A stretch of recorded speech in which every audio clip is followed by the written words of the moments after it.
What's the haps? I'm John, aka Meroka, and welcome to Spiel. We find ourselves in the Coral Rook Gate this week, which is Constructs, which, as the music will imply, is once again a deconstruction zone. So that's fun. Let's deconstruct yet more things.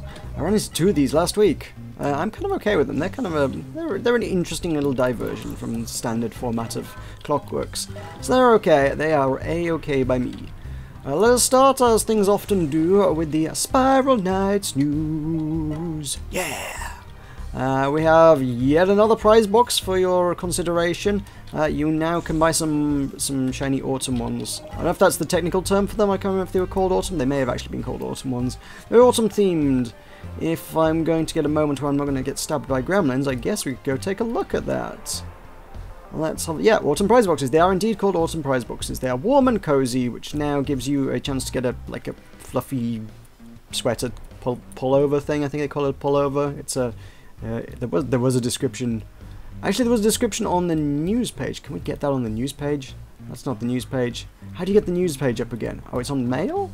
Yeah, I know how to play this game. It's not like this is the first time playing it or anything. There we go. I think that's a better image to illustrate it. That's kind of cool. So warm and cozy, it is a woolly pullover and a pumpkin cinnamug. Those are the shiny new things. There's the other things that, you know, you recolor skins. Yeah, you can see the lady on the left is wearing just a recolored thing. The kind of hipster looking guy on the right, that's the new costume piece. Which the mug and the costume piece, actually, it's a 13.5% drop chance from the boxes, which is considerably generous for 3 rings. Normally your exotic rarities are kind of 1% chance, so there is still an aura in there that's 1% chance, but yeah, the actual kind of nice looking stuff, it's a bit better. The mug is in fact a bomb. It is not a new bomb, mercifully. It is a reskin. It is a reskin of, well, quite frankly, it looks like exactly a reskin of, as in they've changed the artwork on it. It's not even a new model. It's the toasty hot cocoa thing that they had for Christmas. It's the Christmas promo, but now they've done it in a spiced pumpkin latte kind of thing. I will say the design on that is kind of cute. They've done a kind of a cat version of the Starbucks logo. I kind of dig that. Yeah, the Spook at Starbucks. I'm okay with that. Yeah, I'll take Spook at Starbucks. That is, and no, as I say, that's obviously that's a reskin of another promo, and that promo is itself a reskin of the Ash of Agni, so they are both just Ash of Agni. It's just that there are 2 different coloured variants of the Ash of Agni, if you're looking for something a little bit more different to stand out from the crowd. So, this is not the most hateful promo I've ever seen from 3 Rings. I kind of dig the mug, it's not a brand new weapon, and it looks kind of cool anyway, so I ain't got too much reason to hate on this one. I ain't gonna buy it, but I ain't got too much reason to hate on it. Compared to some of the other promos they have run, I ain't hating too much. So yeah, let's talk about other newses and things, the things that have gone down and are going down. There's a few other relevant bits and pieces in the world at the moment. First and foremost, last week I talked about my experiences doing a spot of shopping online for finding a CPU cooler. That arrived. It took slightly longer than I would have liked to arrive, but I didn't really get an opportunity to install it till the Sunday anyway. So Sunday afternoon, since I was kind of what with Button Mash and Hopeathlon and everything, I was kind of taking a weekend out from the YouTubes. Just like, look, I want a day to just kind of not freak out about trying to get videos up, you know, just one day here, so give me Sunday not to freak out about stuff. And I was like, I'm just going to sit and tinker for a bit this afternoon. And that was an interesting experience, because you had to dismantle a chunk of the motherboard to do that. And my PC case, it is actually the gift that keeps on giving. So many people have said, why did you buy such an expensive PC case? You did not need to buy such an expensive PC case, because my case is it's a Bit Phoenix Colossus, and it's kind of an expensive one as far as PC cases go. And a few people have kind of called me out on that, saying, oh, that's so expensive, why would you get that? It's like, because it is the most ergonomic piece of equipment I've ever had the pleasure of using. It's so good. I had no trouble installing this. If I'd had any other case, chances are I would have had to have literally uninstalled everything from the PC case in order to take the motherboard out in order to install a backplate that would allow me to mount a new CPU cooler. In this instance, I didn't. It's designed so that it's got a gap so that you can actually get at it from the back without having to take the motherboard out. You can change the cooler without removing the motherboard. It's so good. It's got just a lot of other ergonomic tweaks and features and nice bits of design like that, which makes me really, really like the case. Of all the things I've ever kind of splurged on, that one, I keep finding myself pleasantly surprised by it. I should get things off my screen, that would help. I'm like, why can't I see interface? Because there's stuff on my screen, go away. I think I've got everything. So yeah, I can recommend one of those cases, I can heartily recommend that. Costs a bit more, but, you know, 4 years down the line when you're upgrading your PC's weird components, yeah, it's good, it's good. So that is in place, and hopefully my audio sounds a little bit better on the back of that. Admittedly, I feel like my voice probably doesn't sound so great, because I feel like I've got a sore throat kind of coming on, which means I'm probably going to spend the next week ill or something. So, great timing there, wonderful, but I guess there's nothing too important going on. Oh well, never mind. Yeah, hopefully there shouldn't be a faint and obnoxious buzz behind my voice anymore. You won't hear it too much because normally the game's audio will drown that out, but like in spots like where there's not much audio, like, oh I don't know, say a loading screen, normally any kind of buzz in the background of my audio, like now, would be kind of more obvious, and when it comes to editing, that always drives me nuts. So, yeah, it's pretty much silent. My PC is damn near silent now. Even when I'm like rendering, it's so much more efficient at cooling it, and it's damn near silent. It's so good. It's so good. Yeah, even when I'm rendering video, which was normally, that's the kind of thing, when you're actually rendering the video out, that's the kind of thing that really taxes your CPU, generates a lot of heat, and takes a lot of work to dissipate. The old CPU cooler used to be monumentally loud, and it's still, the CPU temperatures were running up into the, I can't remember exactly. I hadn't checked them in a while. I would say up into the 50s towards the 60 degrees centigrade. This is for Americans that don't know what one of those is. Yeah, I'm not going to do any conversions. You can convert it yourself. Yeah, that's a little steep for my CPU. I mean, I'm not sure what the limits are. You look it up. Some people say, oh yeah, it can go over 90 degrees, no problem. Then other people are like, yeah, you really shouldn't take it over about 60. So, on the conservative side of things there, I genuinely feel like, oh god, I feel like I don't know how to run away from this. How do I deal with those? I haven't got a gun.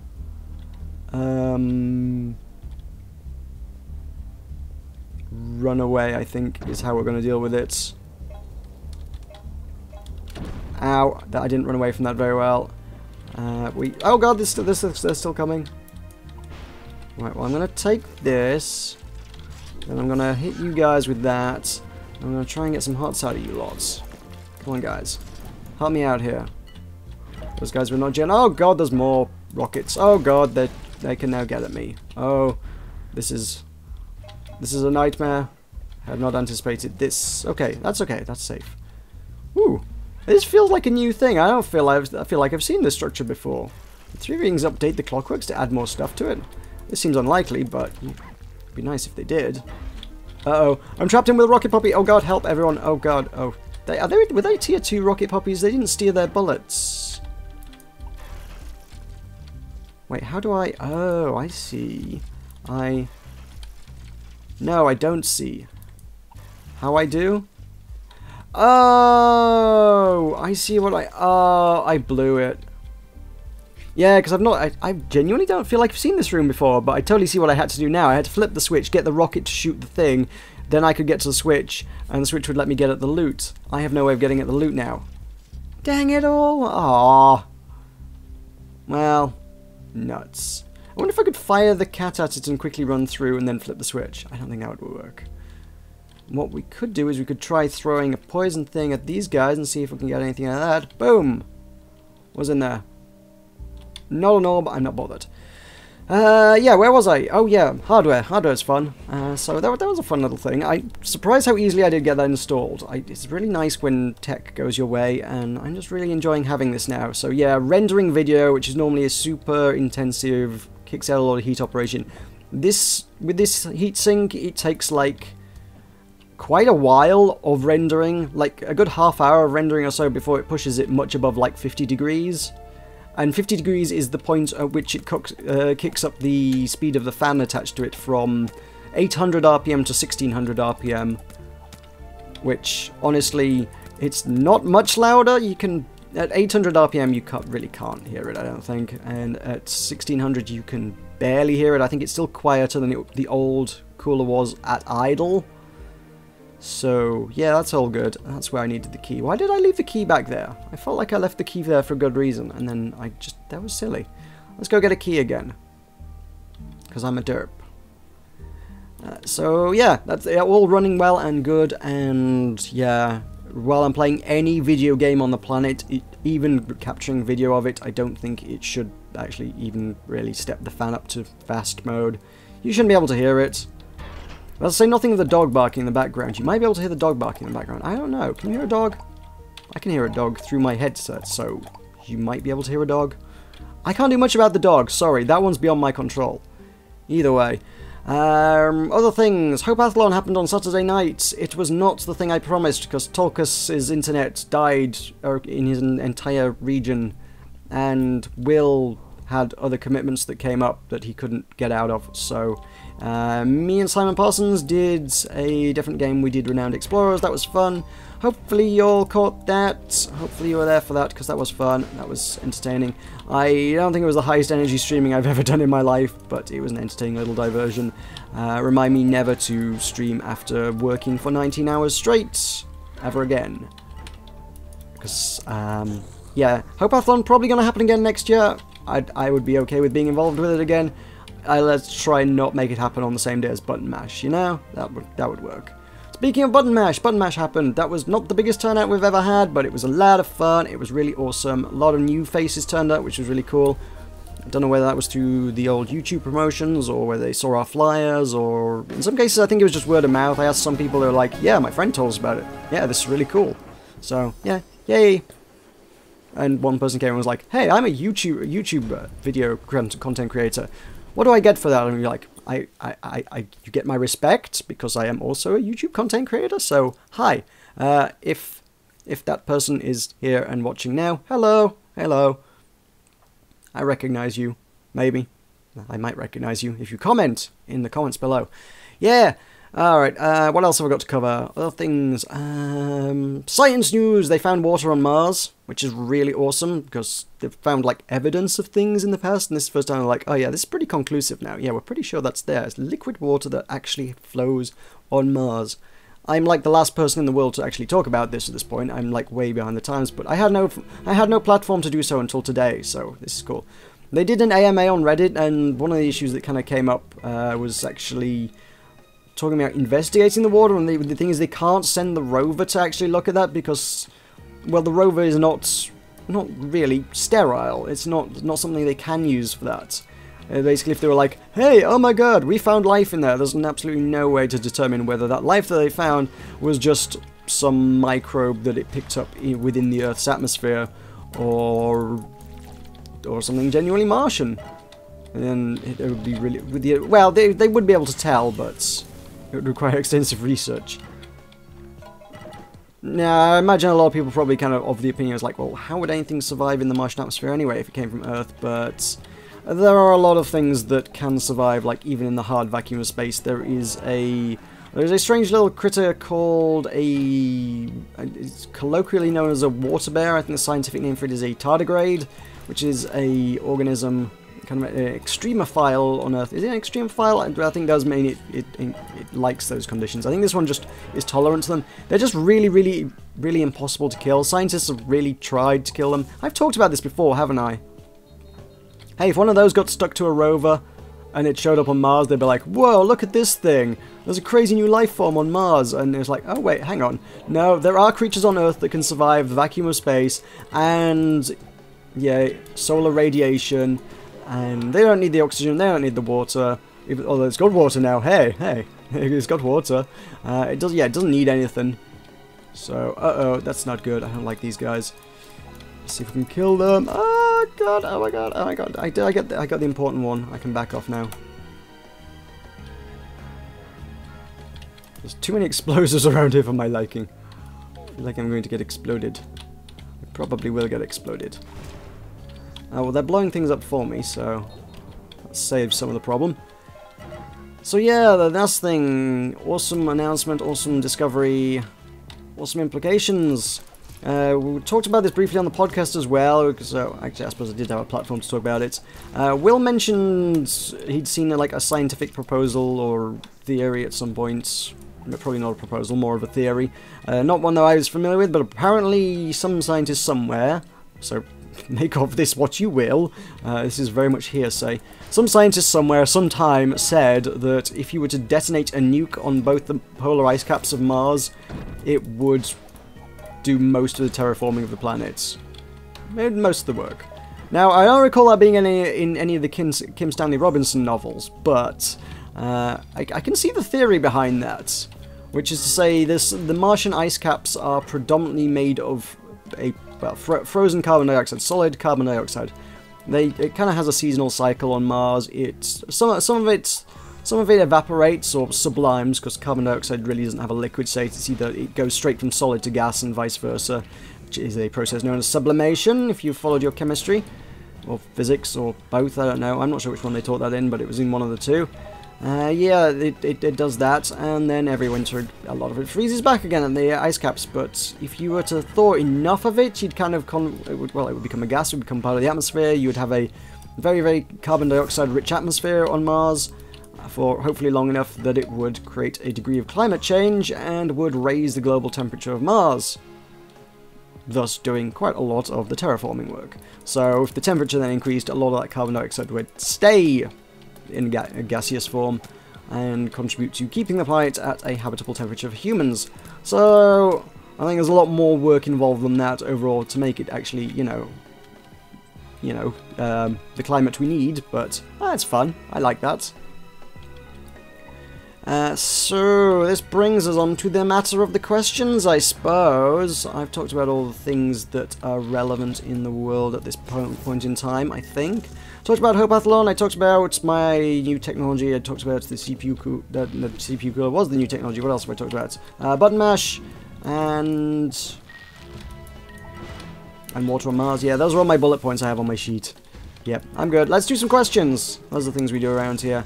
So, if you would like to give me some talking points for next week, those would be much appreciated. Everybody who asks a question, I will, as long as it's not completely inane or super objectionable, I will generally get around to answering most people's questions most of the time. At one point I was like, I won't answer any Spiral Knights questions. I've kind of gotten to a point where I now am answering those as well, so yeah, ask away. I probably won't dwell on Spiral Knights questions too long, but I will probably answer them at the very least. So, yay, if you give me stuff, I will talk about them, and then this series will continue and there will be content. I went over this last week. It's a synergetic process. You give me the questions, I talk about the questions, and I get content on my channel, and you get to watch the content on my channel. And everybody wins, everybody's happy. See how that plays out? Happiness for everybody. So let's do the questions that came in from last week. I asked for a bunch, and you actually delivered, folks. You delivered. We did it, YouTube. You got me questions. So yes, let's do. Alivai says you asked for topics. Here you go. There's a rare supermoon lunar eclipse on September 27th. That was Sunday. I missed that. Whoops. I'm not going to lose too much sleep over it. I know a lot of the media likes to blow this one out of proportion. They're like, oh my god, it's a supermoon. But they honestly, have you read any? Have you heard, tabloids, look at any tabloids in the last few years. Anytime there's a so-called supermoon, everyone goes nuts about it, and they're like, oh my god, this will be the last time we see the moon like this for 200 years! And it goes all over Facebook, and it's all from BuzzFeed or wherever, or very similar kind of sites, very viral kind of clickbait sites. They're always like, oh my god, this is the rarest thing you'll ever see in your life, and it's like, no, it's not. It's really not. And they did this again here. I mean, it's an eclipse that coincides with the moon's closest point in its orbit to the Earth, which obviously those don't happen terribly often. It's like, oh, the next one's going to be in 30 years time, so at least it wasn't quite as spammy and obnoxious as such claims have been in the past. But honestly, the whole idea of the supermoon is ridiculously overblown because there's no visual difference to the human observer. When we talk about the moon at its closest approach to Earth, we're talking about... I had heard at some point there was about a 2% difference, which was obviously completely and utterly undiscernible to the human eye. Somewhere else I read it was like a 16% difference, which feels like maybe you could see something slightly different, but it would be very undramatic. And then in regards to the blood moon, supermoon, eclipse thing, oh my god, the world's ending thing for Sunday, Phil Plait, the bad astronomer, did actually write a piece about that, and he mentioned that it would be 7. I think the figure was 7 in the end. It's the professional here that actually gave us an actual figure. He said it would be 7% larger. It would appear 7%, which is again indiscernible to the human eye. You wouldn't notice it being 7% bigger, like at all. You just wouldn't. So basically what you saw on Sunday was a lunar eclipse, and those ain't all that rare. Solar eclipses kind of are, lunar eclipses kind of aren't. That's just too many scarabs, man. Too many scarabs. Yeah, lunar eclipses happen fairly frequently. You'll have a chance to see one, I would say, at least once a year. Most places in the world would probably have some kind of lunar eclipse. That's pretty much all you saw on Sunday. If you went out and saw that, all you saw was just your standard, ordinary lunar eclipse. It wasn't... well, technically it would have been larger, but not large enough for you to have noticed the difference. If you thought you did, this was merely the placebo effect, really. It's like, oh my god, it's so big and huge and moony. Nah, it wasn't. You thought it was. A lot of times you kind of see photography of it, it's like, oh my god, look at this supermoon, isn't it really impressive? And it's like, again, it's an illusion. The moon never changes in size in the sky, but when it's like directly overhead, you've got no frame of reference. So all you see is the moon. So you've just got your standard moon as you know it size. But then when you get photography of it, they've usually got something in there for reference. So when the moon is like, say, really low down to the horizon, the moon suddenly looks way, way, way, way bigger because you've got something to compare it to. And that works anytime. Anytime the moon is kind of really low down in the sky, if it's just just hanging over the rooftops of some buildings, it's going to look a lot bigger just through illusion to your eyes than it would. Jeez, they keep coming. That's too much. I don't want to fight those guys. I thought I'd clear up the room, but then there's more. No, never mind. So yeah, if you ever watch it close to the horizon, it'll look bigger than it normally is, and that's just an illusion. It's not really any bigger. And it wasn't on Sunday. The only difference was that when it looked bigger because it was near the horizon, it was also kind of red-coloured because it was also an eclipse. The media doesn't know how to report on astronomy, like, ever, and with the whole race to the bottom for awful clickbait content, yeah, that was just... yeah, that was red rag to a bull on Sunday. Where the whole blood moon thing came from, I'm not rightly sure. That apparently is a term for a thing, again, according to various more authoritarian blogs that I actually knew a bit about the subject. Authoritarian's the wrong word there. That's... I don't know. People who knew what they were talking about talked about it, and they're like, oh yeah, blood moon, that's a term that's kind of popped up in recent times because it sounds dramatic. And I think it refers to... In science there is a lunar tetrad, which is when you get a lunar eclipse every 6 lunar months, i.e. when the moon goes around the Earth once, that is 1 lunar month. And yeah, for the last two I guess lunar years, I suppose, every 6 lunar months, the last 4 periods of 6 months, there has been a lunar eclipse. So 6 lunar months ago, there was a lunar eclipse. 6 lunar months before that, there was a lunar eclipse. And when you get 4 at intervals like that, it's called a lunar tetrad. And time was apparently the 4th one in the series was called a blood moon, and it was like only at the end of these tetrads it's called a blood moon. Apparently now they've started calling it every eclipse in that series is now a blood moon. And I'm not sure the source or origin of that was ever particularly explained, other than I guess it's kind of red. Is that the explanation there? It probably is. It's just like, oh, it's a blood moon, it's the end times, who knows what could happen under a blood moon? I can tell you what might happen under a blood moon. The moon's going to go a bit red. Yeah. I've seen eclipses before, And I'm not going to lose any sleep about having not seen this one, because really, all things considered, it wouldn't have been any different to any other eclipse I've ever seen. Except for the solar eclipse that I saw, which that would be different. But that is a different kind of eclipse. Those are different mechanics at play there. Solar and lunar eclipses are very different things. So yeah, that was what happened there. That's just got way blown out of proportion. As the media does, because they want you to look at their ads. Joel Ortiz says, hello again. Hello. When do you think Spiral Knights is ending? Hopefully not. What do you think? And then followed up with a comment that said, don't reply to this. Well, I'm going to fight the man here, and I'm going to reply to this. Yeah, you are the man here at this point, and you are the establishment. Undermining the establishment by answering your question. I've said this before, I'm astonished Spiral Knights is still around. How many MMOs could ever possibly get away with having a player base of about 500? I don't think many could. I'm genuinely surprised. It's not a total player base, is it? It's a concurrent player base of 500, but nonetheless, it's tiny for an MMO, and I can't understand where the revenue to keep this game sustained is coming from. I don't feel like lockboxes can be it. Maybe they are, but yeah, I don't know. It defies belief. Honestly, I should have said this game should have closed servers a long time ago. I can't see it lasting another 4 years, honestly. And not without some dramatic upheaval and change and a massive promotional marketing campaign. I don't know why I hit that switch. I didn't need to do that. Yeah, I need some heavy promotion and some major changes. Hopefully coinciding together. I don't think that's going to happen, so yeah, I don't know.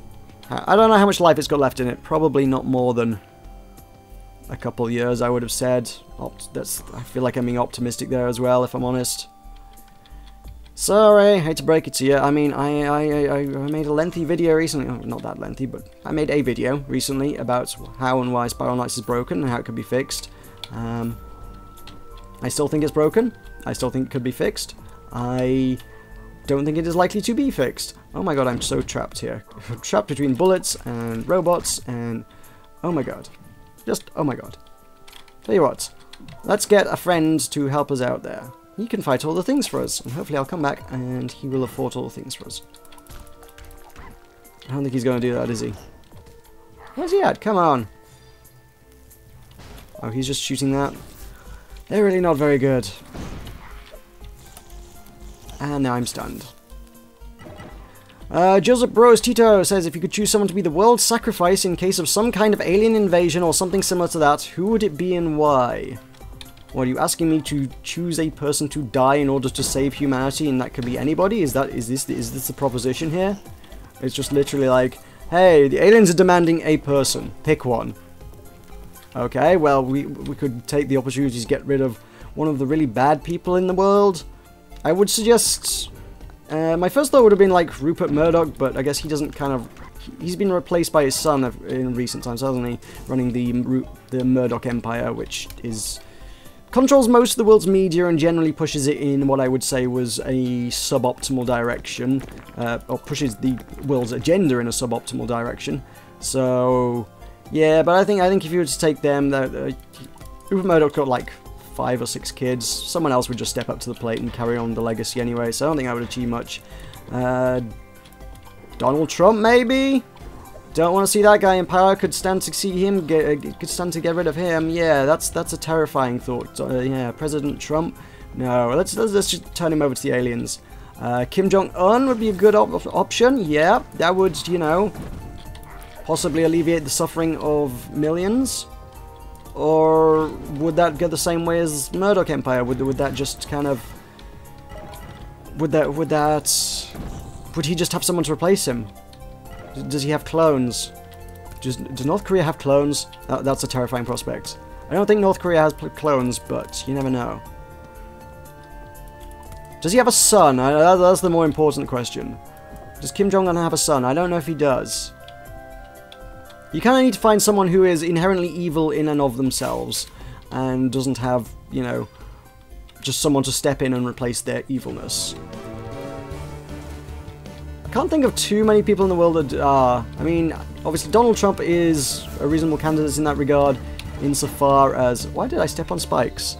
He's a reasonable candidate in that regard, insofar as you're not going to get Trump Mark II, I suppose.